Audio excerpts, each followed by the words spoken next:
Okay, this lecture is about iron and its association with diabetes. So first of all, the question is what damages the pancreas beta cells. So the pancreas beta cells are the ones that produce insulin. When a person loses the pancreas beta cells, they lose the beta cell production of insulin and they become insulin dependent diabetic. Earlier than that, they have prediabetes and diabetes that's not insulin dependent yet, due to a lack of insulin sensitivities because of insulin resistance. So the first thing that it does is a high-fat diet. And we talked about this before. I've given like about 6 lectures on diabetes. So I'm only going to briefly just stay here. We've shown that high-fat diet is the #1, by far the most important cause of diabetes. You can see the other lectures if you're interested in it, but that's an important thing to know. So the first thing to do if you want to reduce your risk of type 2 diabetes is reduce your dietary fat intake. And Michael Brownlee wrote the best paper on that subject. The Gerald Shulman papers are great as well. Omega-6 oils contributing to beta cell loss. That is especially the work of Dr. Yamashima, Tetsumori Yamashima, the Japanese neuroscientist. And omega-6 oils lead to lipid peroxidation. That leads to generation of the toxic aldehyde hydroxynonenal, and that leads to damage to the beta cells.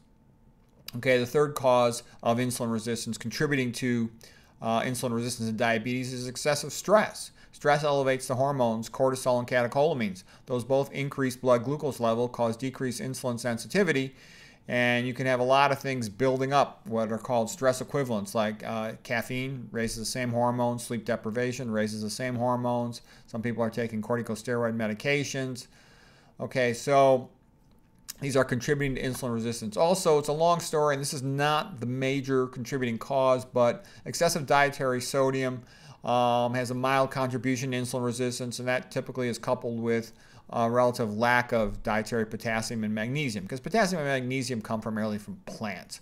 Sodium comes primarily from processed food.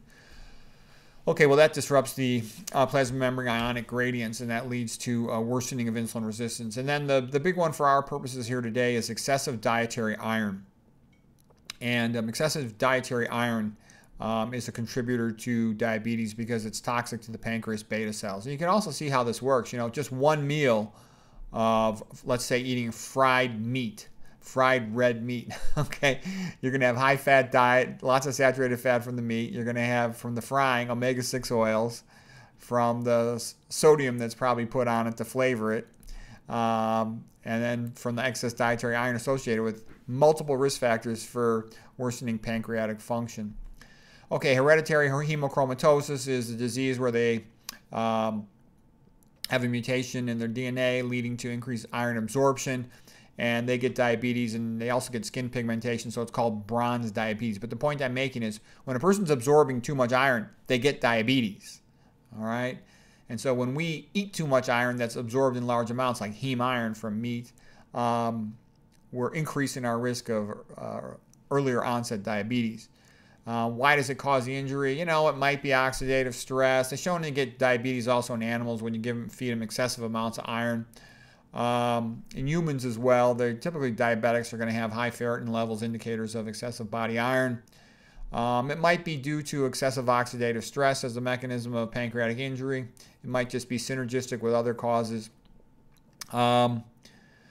Let's see, and then iron's associated with all these things that are just same as associations with meat. And you know, how much is due to the saturated fat, how much is due to the iron, we don't know, but we do know they both contribute. They both have a separate independent contribution as well as potential synergistic effects. So the bottom line is if you have diabetes or worried about diabetes, you want to check your serum ferritin, and you don't want to be iron overloaded.